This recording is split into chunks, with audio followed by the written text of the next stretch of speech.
Hello everybody, my name is Zach with Overrated Gamers, and today we're going to be doing Commander Q&A. I posted a few questions on Facebook and had a few people respond to them. For privacy's sake, I will not be reading off their names, but our first question is, what are the advantages and disadvantages of having multicolor and monocolor decks in Commander?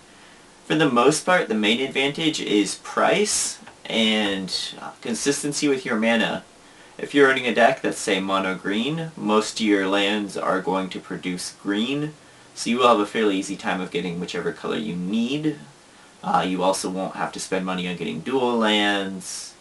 Dual lands, when I'm saying that, I mean cards like just lands that produce more than one color, not the specific dual lands.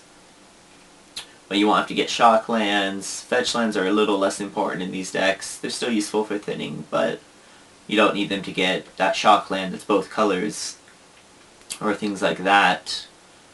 Mostly it's just price, though. I mean, if you prefer a monocolored commander because you like what it does, that's fine to run it. But if I'm running green, so green's always really good at killing artifacts and enchantments. They're good at drawing when they have creatures out, and they have a few tutors that get creatures specifically.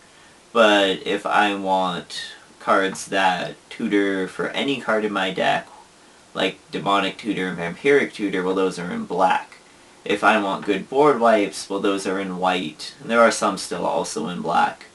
If I want cheap mass artifact removal, some of those are in red, or things that shut down my opponent's non-basic lands for whatever reason.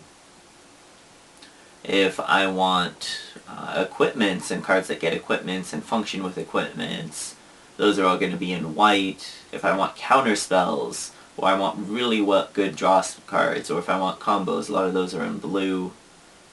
So a lot of it's, if you pick one color, it has a lot more drawback to it. But if you like the deck, well then yeah, that's fine. Overall though, I would suggest going with 2 or more colors in your deck. Our next question comes from one of my friends who doesn't really play Magic, but he says, why do you put things in defense position to attack? That makes no sense. So I think he means, say I have Sliver Queen, and I turn it sideways to attack it. It's just called tapping. So you turn them sideways to show that. I think so Magic's a game that has a lot of flavor to a lot of the reasons why stuff is done. So if I turn something sideways, it generally means it's either exhausted if it's a creature. If it's a land, well, you've drawn all the mana from it for that turn. It needs a turn to recuperate, or to recover, or whatever you want to call it. Or an artifact, I'd assume it's overheated or something. But you're not changing their position. Well, you're not changing their position when they attack. I mean, Magic cards don't really have positions. They tap when they've done something, and then they untap when they can do it again.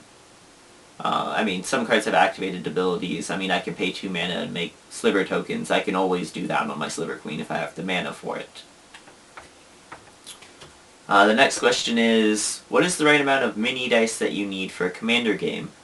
So in a lot of the regular formats, you don't need so many dice. In Commander, a lot of times there'll be token decks, decks that run Planeswalkers, or things like that. Generally, all that you need is, these are called Chessex dice. There's about 36 dice in these, and they're between $8 and $10. I mean, the bottom compartment of my box here for my Commander deck has a bunch of dice in it. I have about 4 D20s, a bunch of super tiny dice. These are about the third the size of regular dice. A few regular die, and just some various little, I don't even know what these are called, counters, I guess. I probably have about 30 or so dice in mine.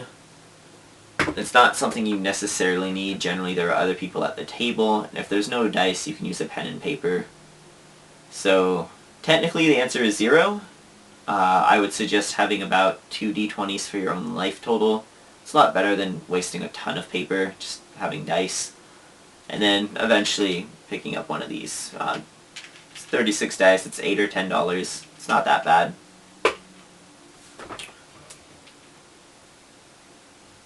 And our final question is, since Commander is only really fun if all players are on the same power level, what power level games do you think create the most enjoyable games? So this is going to vary from person to person, but from my own experience, I tend to find that people that play with Tier 1 decks, or games where there are Tier 1 decks, seem to be a bit less fun.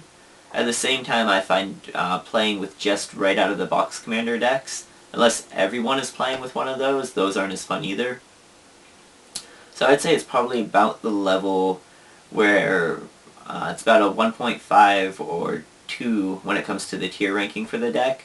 Usually if you're playing with tier 1s, Captain Sisay, or turn 3 combo decks like Xur, or things like that, I tend to find those games are generally unfun, in my opinion, and from the other people I have played with. But there are people that also do enjoy that. So it's a varied question, but overall I'd say probably decks that have sunk about $300 to $500. That seems to be about the magic number.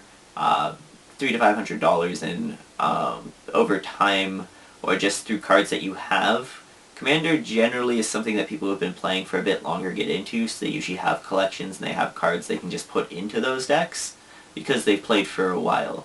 It's generally not a format that I would suggest for brand new players to get into, just because the kind of collection that you want to have to get into it, and the experience you want to have, and things like that. So I would suggest I'd more suggest having played for a while. I'd also suggest finding people of a similar power level. Oftentimes there will be people at a similar power level, or your local shop owner will know what the power level of the store is, and he may be able to point you to some people that are at the same level you are, whether it's really high, you're just starting, or you're in the middle.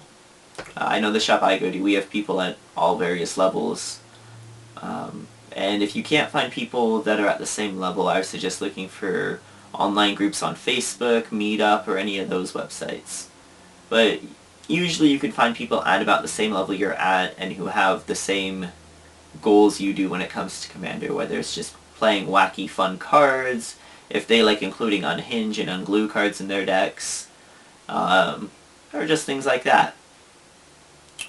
Anyway, we are actually out of time for this segment.